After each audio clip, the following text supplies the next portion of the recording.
Permettez-moi tout d'abord de saluer la présence de Monsieur le ministre de l'Intérieur, le général Jean-Baptiste Tine, que nous remercions pour sa sollicitude et par sa personne pour la sollicitude du gouvernement. Merci, Monsieur le ministre. Saluons également la présence de Madame le ministre Ndeye, ministre une fois, ministre toujours. Même si vous n'êtes pas dans le gouvernement, vous êtes au service. Être ministre, c'est être au service des populations et notamment de Niaguis et du Sénégal. Nos pays vous accompagnent et merci d'être là. Monsieur le président de l'AECA, vous avez été là depuis le début et vous êtes encore là. Merci pour votre personne et pour l'entité que vous représentez. Je remercie également les confrères religieux qui sont venus concélébrer en cette messe de clôture. Supérieur majeur, le président de la conférence des supérieurs majeurs du Sénégal, le père Zachary Dione, il est là. Et les autres pères sont venus concélébrer. Chers religieux et religieuses, merci de votre présence. Chers fidèles laïcs, votre présence nous réconforte. Tout à l'heure, une déclaration ou une motion finale vous sera lue pour vous résumer l'essentiel de nos travaux de ces 2 jours. Pour ma part, je partage ce que l'événement et surtout ce que la parole de Dieu m'inspire aujourd'hui. Chers confrères membres de l'UCS, nous l'avons bien compris. Le temps n'a pas suffi pour exprimer nos appréhensions et nos espérances, pour cerner tous les défis auxquels notre union fait face et pour décliner les stratégies à mettre en œuvre en vue d'un apport plus remarquable dans la vie de notre Église et d'une présence plus effective, plus active, plus incisive dans la construction de notre pays. C'est pour dire tout simplement, pour signifier tout l'espoir fondé sur la nouvelle équipe, le nouveau bureau que nous avons élu, qui prend les rênes de notre union, sur la base des acquis, certes, mais aussi des faiblesses et des manquements objectivement et lucidement identifiés. J'en profite pour remercier l'ancien bureau pour le travail effectué. Les critiques permettent toujours d'aller de l'avant, même si elles semblent parfois ingrates, mais c'est pour le bien de notre union. Merci à vous. Monsieur l'abbé Aloïse, merci à vous et aux autres membres du bureau sortant. Cependant, ne nous y trompons pas. Il ne s'agit pas tant de performance et de réalisation quantifiable que de la fidélité à la mission spirituelle qui est la nôtre dans notre Église et dans notre pays. Ce jubilé nous donne l'occasion de nous poser cette question, la question de notre fidélité à notre mission. Il s'agit d'abord de la qualité de notre témoignage de vie, tant au niveau personnel qu'au niveau associatif, gage de la fécondité de notre service sacerdotal. Ici, nous pouvons nous appliquer le concept de disciple missionnaire que le pape François évoque souvent pour qualifier le statut de tout chrétien. Il est disciple et missionnaire. disciple pour appréhender notre essence spirituelle, pour ainsi dire, et missionnaire pour prendre conscience du témoignage qui en découle. Autrement dit, il ne s'agit pas tant de faire que d'être. Parce que le principe moral que nous connaissons très bien déclare agitur, seguitur, esse. L'agir est déterminé par l'être. C'est pourquoi le thème de notre identité de prêtre dans notre Sénégal, en mutation, a souvent fait l'objet de plusieurs réflexions au cours de ces dernières années. Notre identité de prêtre dans notre Sénégal en mutation. Dès le début d'ailleurs, l'intuition des pionniers, des pères fondateurs, a été le renforcement de la conscience de l'être sacerdotal pour puiser une motivation dans l'action sacerdotale. La parole de Dieu que nous venons d'écouter nous permet d'aller plus loin dans la méditation. En effet, en insistant sur l'excellence de la vertu de la charité ou de l'amour,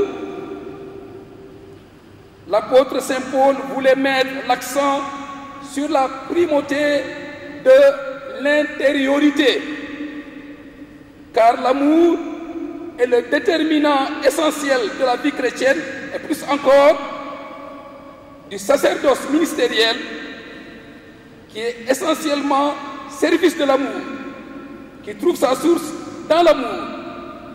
Comme le disait si bien le saint curé d'Ars, je cite, le sacerdoce, c'est l'amour du cœur de Jésus.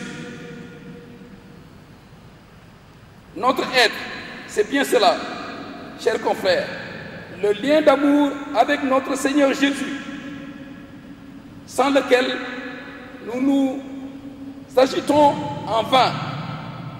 Le lien d'amour avec notre Seigneur, le lien sacré qui fait de nous des donateurs, des acteurs d'amour. Prêtre, s'il me manque l'amour, je ne suis rien. Chrétien, s'il me manque l'amour, je ne suis rien. Cependant, il ne s'agit pas là d'un slogan. Aimer, dit Saint Paul, ce n'est pas de la théorie, c'est par des actes, c'est à travers un comportement, c'est surtout, comme dit l'apôtre Saint Jean, des qualités, c'est surtout en vérité, comme le dit l'apôtre Saint Jean, c'est-à-dire des qualités, des manières d'être, des dispositions intérieures. Pour être vrai et authentique, notre union du clergé ne peut pas faire l'économie des qualités de l'amour déclinées par Saint Paul, que nous venons d'entendre, dans nos rapports les uns avec les autres, puisqu'il s'agit d'une union, d'une communion. C'est valable pour nos communautés religieuses, c'est valable pour nos familles chrétiennes. On aurait tant à méditer, tant à redire sur les attributs négatifs ou positifs de l'amour que nous avons entendu, comme une charte providentielle de notre union à tous les niveaux de responsabilité et de vie en ce jour où nous clôturons notre jubilé. Le message de Saint Paul est comme providentiel pour nous. Chers confrères, l'amour rend service. Rendons-nous service les uns aux autres. L'amour rend service. Il ne jalouse pas. Il ne se gonfle pas d'orgueil. Il ne cherche pas son intérêt. Il n'entretient pas de rancune. Eh bien, que chacun se regarde en face et prenne des résolutions pour que notre union soit toujours une communion. Nous l'avons entendu dans le passage de l'Évangile. Jésus fustige l'endurcissement du cœur de ses auditeurs qui refusent de se laisser toucher et transformer par son message. Nous avons joué de la flûte et vous n'avez pas dansé. Nous avons entonné des chants de lamentation et vous n'avez pas pleuré. Endurcissement du cœur qui refuse de se convertir, de se laisser toucher et transformer. On cherche facilement des justificatifs. C'est-à-dire que, au lieu de se remettre en question, on fait la politique de l'autruche, comme cela a été si bien dit par l'un de nos panélistes. Eh bien, pour aller de l'avant, il faut faire la vérité. Il faut se remettre sans cesse en question. Nous l'avons fait, certainement, même si cela fait mal. Cela doit se vérifier dans une nouvelle dynamique pour ne pas rester lettre morte. Une nouvelle dynamique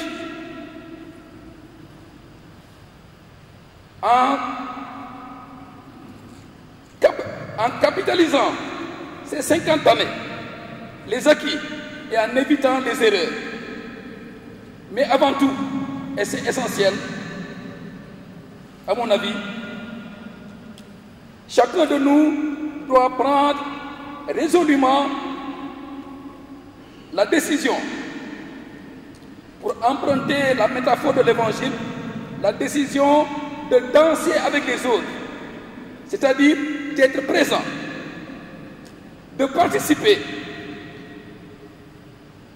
et la décision de pleurer, de se lamenter avec les autres, c'est-à-dire par la compassion et la solidarité effective, gage d'une fraternité, d'une communion véritable.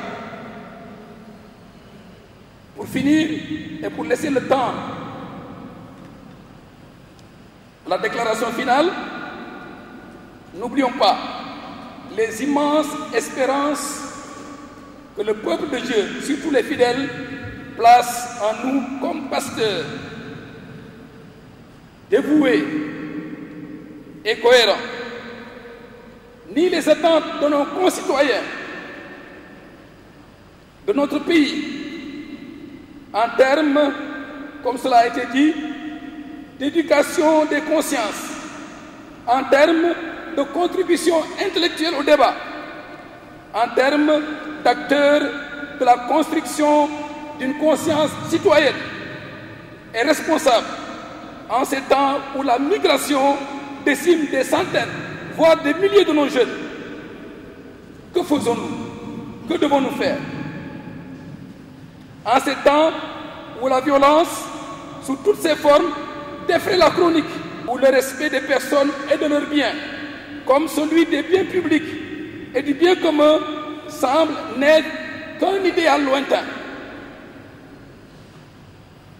Chers confrères, bon départ.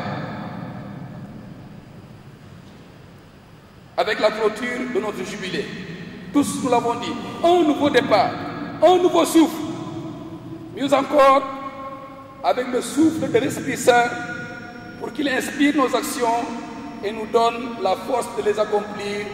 Amen.